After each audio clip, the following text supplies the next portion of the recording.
Well, thank you all for being here, but especially Jamal, Alicia, John, and Misha online for coming here and agreeing to help us with this process. I'm really honored to have you here, just to say.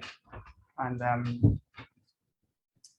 so, well, I will just try now to give a brief introduction about the project, okay, what we've been doing, but then we for the real people that is doing the things that they are the main, I mean, the main responsible, not responsible, the main, we have the work thanks to their work, of course.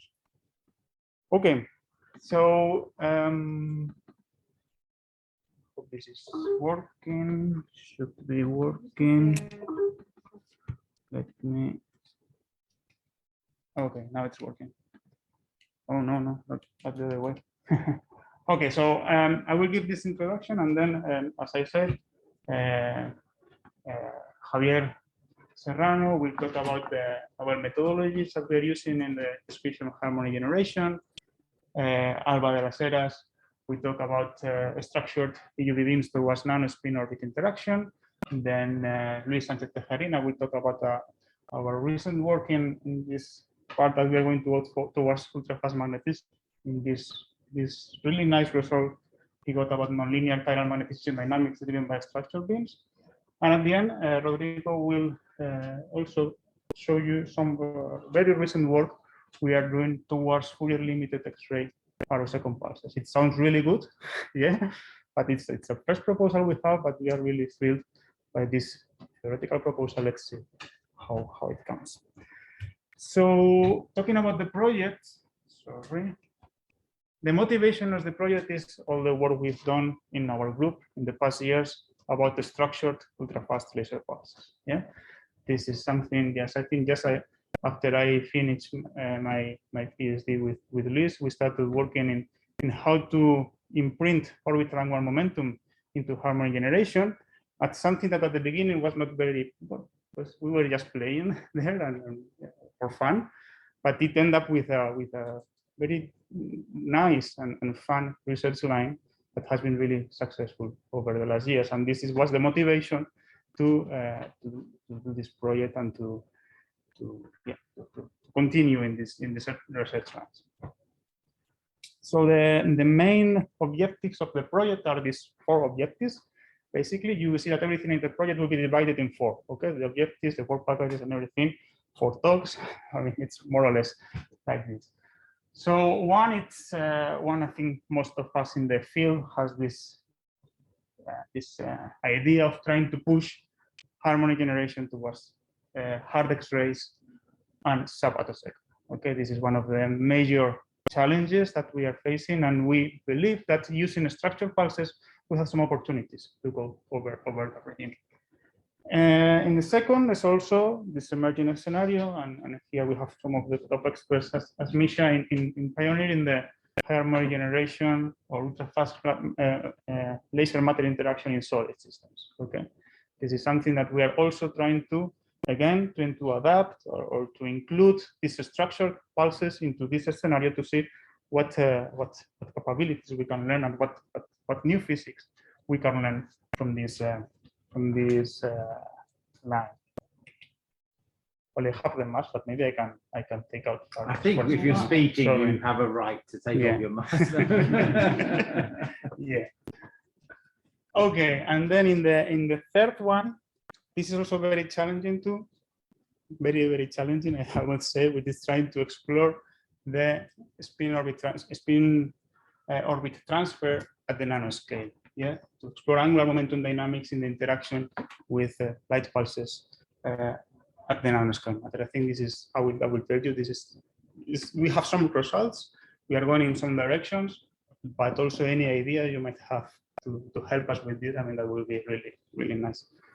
And lately, this part that we wanted, we saw an opportunity to apply the structured laser pulses to ultrafast magnetism. And we are now collaborating with the group of magnetism here in Salamanca. We have the opportunity to incorporate experts in magnetism to our team.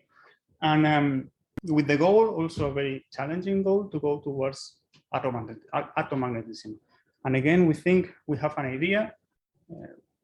We're really happy with this that may push the field towards the field in one direction. Okay. So these 4 objectives are trying to be implemented in 4 different work packages during the project, and in these work packages are linked with these 4 objectives. We can have these 2 first ones towards the generation and characterization of structured pulses. Yeah. And trying to what we call the Swiss Army knife of structured laser pulses, trying to incorporate all these ultra-fast nanoscale angular momentum properties to these laser pulses. And with the generation of this tool, we hope to go towards the 3rd and 4th objective in nanospin orbit interaction and ultra-fast magnetism. Okay, and now the most important slide, I think, of the talk is this one. For those of you that know how we work here in Salamanca, I'm really, really happy to have to enter back in 2008 into our group here in Salamanca. And one of the things that was clear for me within this project is that the team that is within the project, Attostructura, is not an isolated team from the group. We are within the project. We have many, many interactions, and this is the way that we believe here in Salamanca is the best way to do science. Okay, and this is, I'm pretty sure, and I'm really happy and convinced to tell this, even there is people that do not agree with me. This is the way within these interactions is the way in which we have been really successful, in which science grows much faster and solid and better than other ways. So here is more or less all the people. Let me introduce the people that is working within the funding from the project. We were able to hire Javier Serrano, postdoctoral researcher with knowledge in computer science. Also Luis Sánchez Tejerina, postdoctoral researcher with knowledge in magnetism. Actually, thanks to the project, we were able to incorporate people that is not from pure optics, yeah, from other fields. Then we were able to have 2 PhD students, Alba de las Heras, working in work packages 1 and 3, and Rodrigo Martinez Hernandez in work packages 1 and 4. And from September, we will have a 3rd PhD student that will work in work packages 1 and 3. We were also very happy to count with the help of Irene Huerta. It's really useful, and she's great. She's doing a great job with us in the group. And thanks to the funding from the ERC, we were able to have a project manager. And just to mention these many connections we have, well, first let me tell that within the project, there are some senior people that have dedication in the project. Inigo Sola from the group, working in the part of pulse characterization, and Luis Lopez. Luis Lopez is from the group here in Salamanca of simulation of nanostructures. That is helping with the part of ultra-fast magnetism. Also to mention that Rocío Llanes, that is in that group too, was a postdoctoral researcher in the project, in the first year of the project, and we were really happy because she was able to get a permanent position here in the university, and we are really, really happy with that. And to strengthen more or less all these connections, let me tell that, for example, talking about harmonic generation in solid systems, this is an idea that is being developed by many researchers also in the group. Of course, Luis Plaja, Oscar Zurrón, Roberto Bollero, and Ana Garcia, and in work package 2, I'm collaborating with them, I'm working with them, but I will have to tell that it's them, the main people that is being able to work in this part. And yeah, we'll more or less say what are the connections we have. For example, Javier is giving computer science support to all the group. This is great. Irene is giving support to all the group. I'm co-advising PhD students that are not within the team but are in the group. Luis Plaja is also co-advising PhD students that are within the group. Inigo, Benjamin, Nacho, and Miguel, they work in the part of pulse characterization that has something also to do with the work we are doing. And also Julio, Enrique, and Victor, they were the ones that developed the part of nonlinear propagation that we are also incorporating with this. So you can see that there are many connections. This is a really successful, I would say, interconnection, and as I said, this is for me the most important part of this. Okay, also we have international collaborations because one of the, since also my PhD, one of the things that we were also trying to focus is to perform theoretical physics that can be experimentally realizable. So that can be done in the experiment, okay? From the basics of SFA that were done before I arrived to the group, trying to include macroscopic propagation to go to the experiments, that was really successful. So this is something I think we keep trying to develop science that can be done in the lab, okay? And that's why we have all these collaborations. Well, you know, we have strong collaboration with the group of Henry Captain and Margaret Murnem, and with a group of Ming Chan Chen at Tsinghua University in Taiwan. We have Professor Andrew Baltushka. Those are the experimentalists. I include here also Antonio Picon from Madrid in the theory part, Elder Crespo in Porto, Tenio Pognichev in San Diego. Very successful collaboration with Professor Sophie Casamias in Paris-Saclay, experimentally too, with Professor Chip Darcy in Colorado School of Mines, with Professor Juan Mabueno, I will mention later, with Universidad de Murcia, and this also theoretical collaboration with Professor Luis Silva that gave us access to Osiris particle in cell code that we are using, and also with Professor Feng Shentao at Shanghai Fudan University. And just to let you know that those are the ones that I am highlighting here, already we got results that have been published or are submitted to the repository. Okay. Okay, so just to, I will give you some ideas of the works that we've been developing, and as I said, then the important people of the project will tell you more about this. This is more or less how I've concentrated the state of the art of the project up to now. Okay, you see that the project is 5.5 years. We have an extension of half a year due to COVID. Okay, started in March 2020. We are right here in 2.5 years from there. Okay, more or less. Well, this is in August, but yeah, July. So we still have 3 more years coming. And here I've included the publications we have in the different parts, and more or less the progress, the state of the art progress that you will see as we will be talking afterwards. You see that this in the work package one in the part in which we have more results, and as I mentioned already, is in this part of non-spin orbit interaction where we are facing more challenges, I would say. Okay, more limitations. Okay, so I will go briefly through each of them to summarize the main results. For package one of the main ideas or main goals of this project is to have a complete harmonic generation theoretical code integrated in a joint platform. Okay, so as you know, harmonic generation, we have 2 parts: microscopic harmonic generation and then the macroscopic one. So from the microscopic, we have already implemented several different approaches that are now integrated into a single platform that all of us in the team and in the group that we can use. We have, for example, single active electron TDSC in 2D and 3D, that was really challenging, developed by Rodrigo. Alba developed the 2 active electron TDC and helium with already published result observing the signatures of the electron correlation in harmonic generation in helium. Laura Rego, I didn't mention in the plot, Laura Rego was a PhD student with us. Now he's a postdoctoral researcher in Imperial College, but at the beginning of the project he was here, and in some parts she was also involved. For example, in this one, in developing SFA in H2+. Okay, we have SFA in noble gases since a long time ago already. We have also TDSC coupled with time-binding in graphene, and we are now implementing, with the help, well, it's implemented by Antonio Picon, but we're implementing into our platform the capability of use a density matrix approach for multi-layer 2-dimensional materials.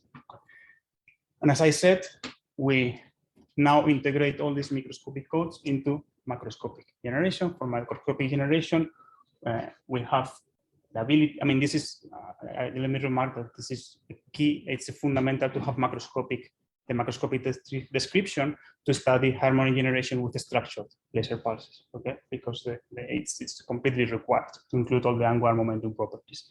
So in the capabilities we've always considered linear propagation within the fundamental thing within the target, and now we have included also the possibility of nonlinear effects, okay, in collaboration with Julio and with Enrique, and will in the next months we'll be looking at the signatures of these nonlinear propagation effects there. And now also, thanks to Javi, we are now accelerating all this platform with the use of GPUs and artificial intelligence. Okay, Javi will talk about that. Let me just summarize in this. These are two tables about basically what is the time consumption for the different approaches we are using. This was the table that was in the proposal. Okay, I wanted to have it here. And what I wanted to remark there is, if we want one of the main approaches to go towards X-ray sub-attosecond pulses, let's say, is using mid-infrared wavelength lasers. This is really time consuming for our simulations. And you can see here that using SFA or TDSC, already the microscopic simulation is challenging in TDSC, but the macroscopic was completely impossible. Yeah, so one of our goals is to try to be able to have SFA or TDSC with a proper macroscopic description in reasonable time. And here in yellow is highlighted the new developments within the project. Okay, and let me just tell you that you can see also TDSC and SFA, but with two approaches: GPUs, the use of GPUs, graphical processor units, or the use of artificial intelligence. And this Javi will tell you later more about this, but you can see that already with 800 nanometers, we've been able to have macroscopic description of the TDSC in very, very short times. And this is for the first time we had the first results of macroscopic harmonic generation description with a time-dependent integral equation. Okay, and this is thanks to the use of artificial intelligence. You can see this asterisk here. Of course, these are the times once the program is running, but for artificial intelligence, we need training. Okay, and these are the times that are needed for training that can be, I mean, of course, these 10 seconds, they need some months or days for training. But once we have the training, we can do multiple simulations in different conditions, different configurations. Javi will tell us later more about this. In this work package also, we've been studying structure, as I said, the structure like towards X-rays. This is a work we developed with a group of Henry Captain and Margaret Murnay, and thanks to the use of multi-orbital angular momentum drivers, what we call here a necklace driver, we were able to something that was really, really interesting. Thanks to the proper phase matching of the phase of each one of these lobes over here, we can tune the frequency properties of the harmonic cones. Yeah, and as you can see here, this is in helium 2 microns. Those are simulations. The experiments were done in 800 nanometers, and they validated our approach. And you can see that we can modify the spacing between the harmonics in the cone by changing, sorry, it's quite small here, by changing the orbital angular momentum content of the driver. Yeah, and I think this is really nice. This is because in the X-rays, it's really difficult when we approach to the X-rays. It's really difficult to tune or to select some harmonics. Yeah, and this is one thing here is that you may think, okay, once we use these drivers, the efficiency may drop against standard Gaussian beams. No, it was quite similar. You can just think that we are suppressing some harmonic orders, but the harmonics that survive, they have similar efficiency as the ones with standard procedures. Another work, very recent work that is still in preparation, and this is the work that Rodrigo will tell you more about this, is that we find a path towards Fourier limited attosecond pulses. We have some challenges there, but we've seen already in simulations by combining an electric field with an isolated magnetic field. This idea will be within the project in several parts, as we will see. We were able to see that attosecond pulses are emitted without chirp, almost Fourier limited. So we might identify a path in which we can generate very short attosecond pulses, let's say. Okay, so in this work package also we are trying to characterize ultra-fast structure sources, and this is work with Inigo. Was just here just helping somehow, but they developed here in our group in Salamanca interferometry technique to characterize fully characterization of infrared pulses in angular momentum, polarization, and time with interferometry. In the UV attosecond part of this characterization, we collaborated with Min-Chan Chen at Taiwan, in which by using a non-coherent scheme, we observed that by characterizing the polarization of the hardware harmonics, we were able to retrieve the quantum phase, for example, of the harmonic generation process. Okay? This is one of the things we developed. And also in collaboration with the group of Paret-Saclay, and Alba will tell you more about this later on, they were developing to characterize these structured pulses by using the wavefront sensor measurements. Okay, work package 2, which I said these are the main people involved, and also with me, we were able to develop a macroscopic code of harmonic generation in graphene to take into account up to now the transverse phase matching. Okay, graphene is a very thin layer. We are not including propagation through graphene. We believe that it will not affect too much the driving field. So, but we are able to take into account, for example, the intensity distribution over the graphene layer. Okay? And this is something that we developed and is integrated in the platform we have now already.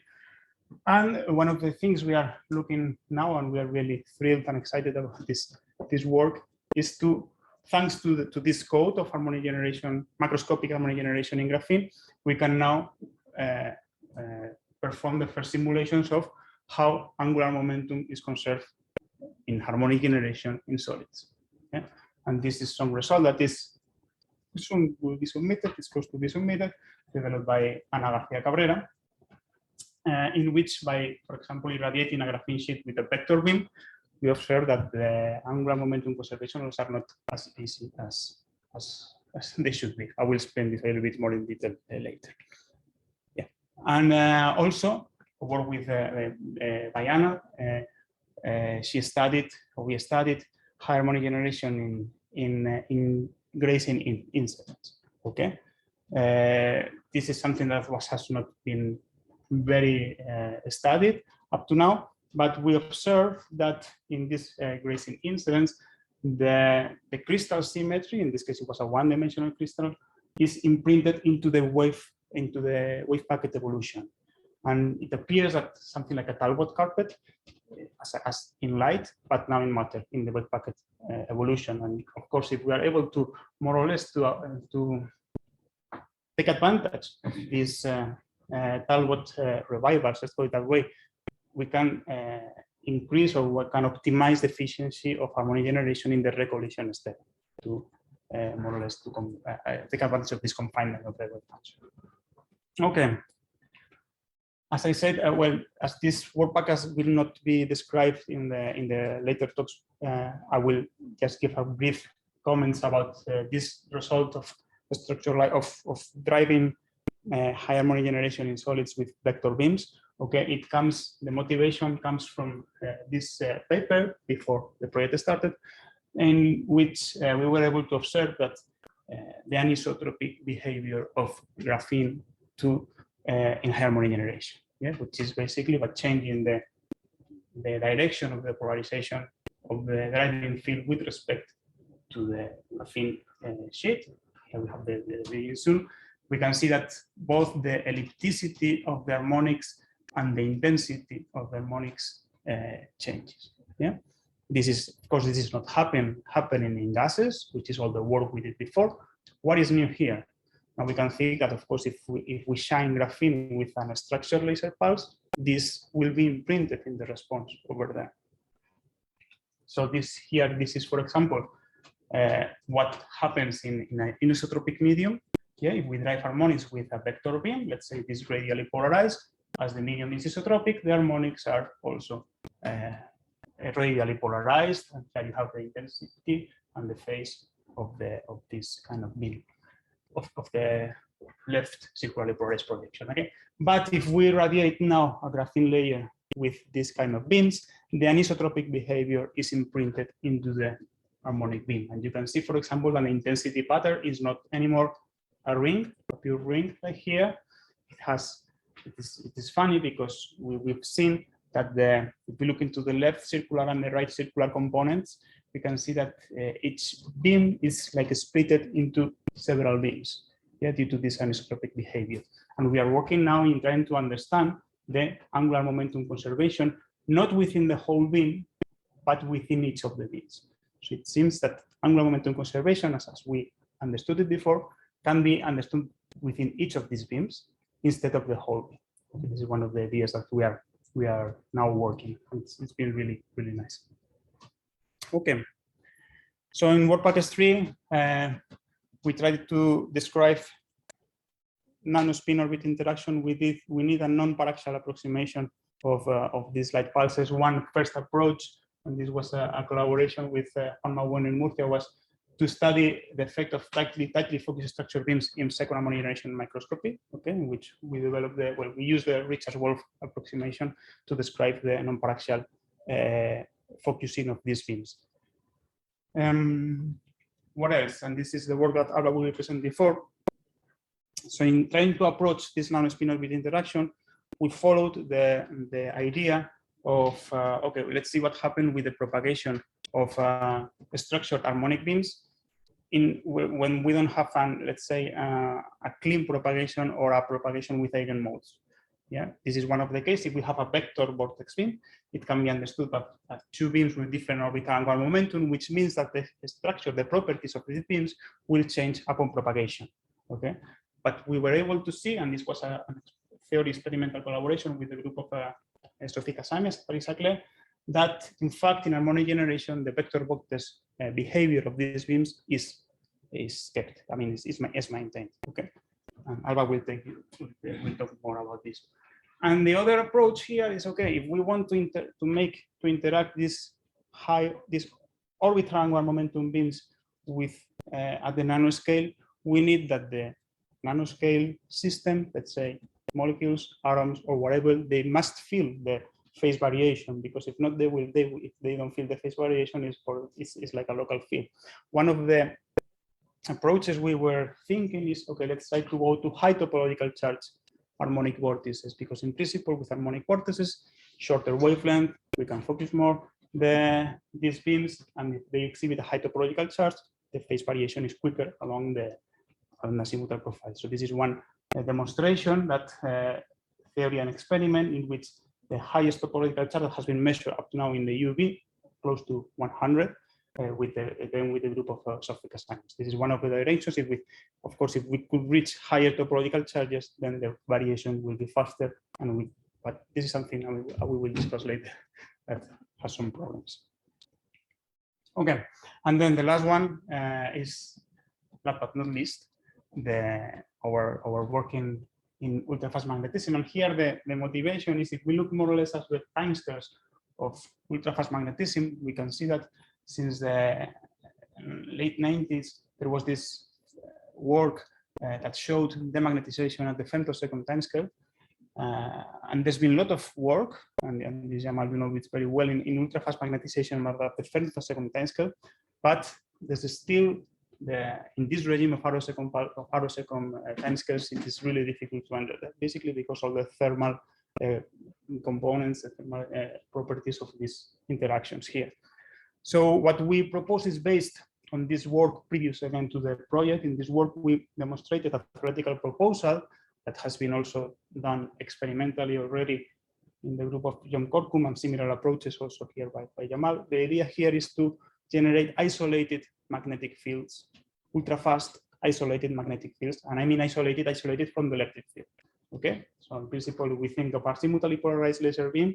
It has a longitudinal magnetic field of axis, and we worked here in trying to optimize this contrast between the electric field and magnetic field. So thinking why now we can have this isolated ultra-fast magnetic field. Okay, and we believe that with these ultra-fast magnetic fields, we can be able to reach these timescales as a first approach to go to this direction. There was an archive paper last week already with a group of Angel Rubio with another approach to go to atomagnetism, but we believe that with these fields we can go. And this is the work that Luis will present later on, that he was able to show that we can obtain all optical magnetization switching up to now in the femtosecond timescale. This is 1 picosecond, with a circularly polarized magnetic field.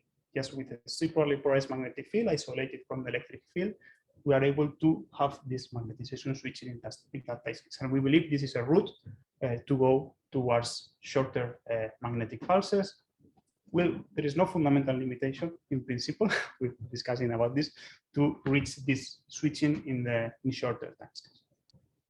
Okay, and another work, just to end, is we are trying also to optimize these magnetic fields. Okay, we are using particle inflow codes, and this is work that Rodrigo is doing, and for example, to generate circularly polarized isolated magnetic fields using different configurations and different nanostructures. Okay, so I think I've spent too much time. Sorry about that. And now I think it's time for Javier, Alba, Luis, and Rodrigo to show the work we've been doing. I don't know if you want to ask questions now. What?